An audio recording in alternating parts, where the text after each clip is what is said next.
اگلی دو پیشیوں پر کوئی قابل ذکر عدالتی کارروائی عمل میں نہیں آئی۔ مجھے یقین کامل تھا کہ مدعا علیہ نے عدالت میں میری موکلہ کی جانب سے جاری کردہ عقد ثانی کا جو اجازت نامہ پیش کیا ہے وہ سراسر جعلسازی کا نمونہ ہے۔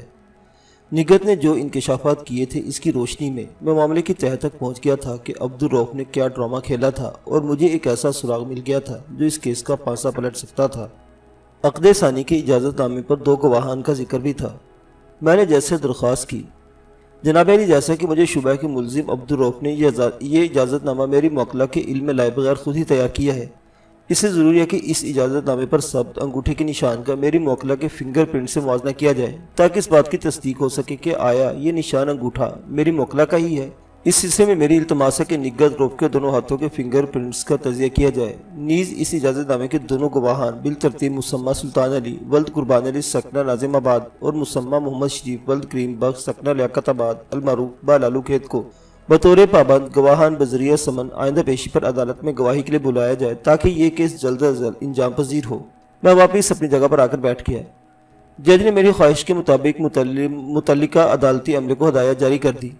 اگلی پیشی بھی خالی گئی۔ عدالتی عملے نے اطلاع دی تھی کہ گواہ نمبر 1 مسمى سلطان علی اپنی رہائش تبدیل کر لی تھی اور گواہ نمبر 2 مسمى محمد شریف شہر سے باہر کہیں گیا ہوا تھا۔ البتہ فنگر پرنٹس کی رپورٹ آ گئی تھی اور وہ میرے توقع کے عین مطابق تھی۔ جج نے وکیل صفائی کو تاکید کی کہ آئندہ پیشی پر وہ گواہ محمد شریف کو ضرور لے کر آئے۔ اگلی پیشی پر گواہ محمد شریف عدالت میں حاضر ہوا۔ وہ 35-40 سال کا ایک تنومند شخص تھا۔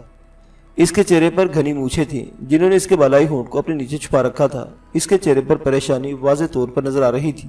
اس نے کٹہرے میں آ کر سچ بولنے کا عہد کیا تو میں نے اپنی جرح کا آغاز کیا۔ محمد شریف صاحب، اگر میں آپ کو صرف شریف صاحب کہہ کر مخاطب کروں تو آپ کو کوئی اعتراض تو نہیں ہوگا؟ میرے اس عجیب و غریب سوال پر وکیل مخالف نے ناگوار نظروں سے میری طرف دیکھا مگر منہ سے کچھ نہیں بولا۔ اس کے بجائے گواہ محمد شریف بولا، نہیں جی، مجھے کوئی اعتراض نہیں۔ میں نے یہ سوال محض گواہ کو ٹٹولنے اور وکیل صفائی کو سلگانے کی خاطر کیا تھا۔ شریف صاحب، میں آپ کو ایک تحریر پڑھ کر سنا رہا ہوں، پوری توجہ سے سنیے گا۔ من کے مسمات نگہت پروین زوجہ عبدالرؤف، بقامی ہوش و حواس اس بات کا اقرار کرتی ہوں کہ میں نے اپنے شوہر عبدالرؤف ولد تصدق حسین کو عقد ثانی کی اجازت بارضا و رغبت اور بلا جبر و کراہ دے دی ہے، اور یہ تحریر روبرو گواہان کی لکھتی ہے تاکہ سند رہے اور بوقت ضرورت کام آئے۔ نگہت رؤف زوجہ عبدالرؤف۔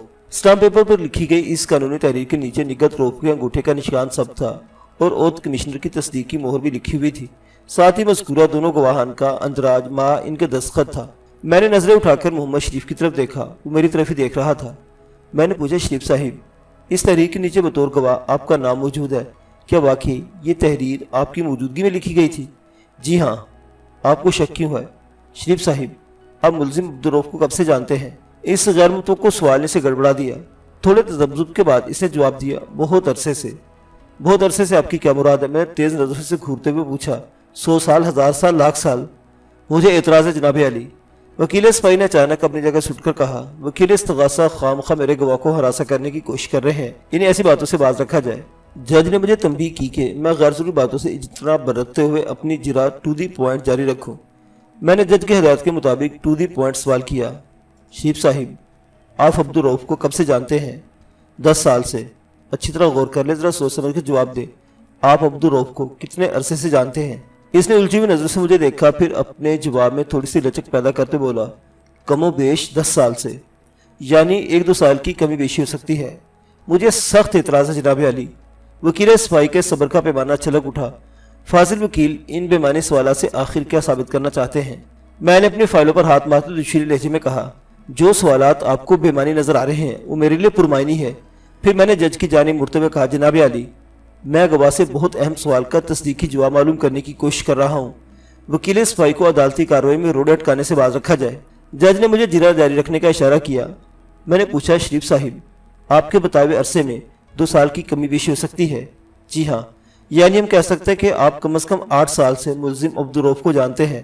جی ہاں، ایسا ہی ہے جناب علی۔ میں نے جج کی جانب مڑتے ہوئے کہا، میری معزز عدالت سے استدعا ہے کہ اس بات کو خاص طور پر نوٹ کیا جائے کہ گواہ محمد شریف ولد کریم بخش ملزم عبدالرؤف کو عرصہ 8 سال سے اچھی طرح جانتا ہے۔ جج نظریں جھکا کر اپنے سامنے پھیلے ہوئے کاغذات پر کچھ نوٹ کرنے لگا۔ میں نے وکیل صفائی سے کہا، ڈیئر کونسلر، آپ بھی اپنے ریکارڈ کی تکمیل کے لیے نوٹ فرما لیں۔ اس نے کوئی جواب نہیں دیا، غصے سے منہ دوسری طرف پھیر لیا۔ جج نے نظریں اٹھا کر میری جانب دیکھا، اپنا چشمہ درست کیا، پھر پوچھا، بیگ صاحب آپ اس سے کیا ثابت کرنا چاہتے ہیں؟ میں نے ہونٹوں پر مسکراہٹ سجاتے ہوئے کہا، میں اس سے یہ ثابت کرنا چاہتا ہوں جناب علی کے گواہ سراسر جھوٹ بول رہا ہے۔ کیا مطلب؟ میں نے کھنگار کر گلا صاف کیا، پھر نہایت ہی ڈرامائی انداز میں بتایا، جناب علی ملزم عبدالرؤف کی عمر ابھی صرف 5 سال ہے۔ یہ کیا خرافات ہے؟ وکیل صفائی ایک جھٹکے سے اٹھ کر کھڑا ہو گیا۔ اسی جلد بازی میں اس کا پاؤں برابر ہوئی کرسی سے الجھ گیا اور وہ گرتے گرتے بچا۔ اس کے چہرے پر خجالت نے ڈیرا جما رکھا تھا۔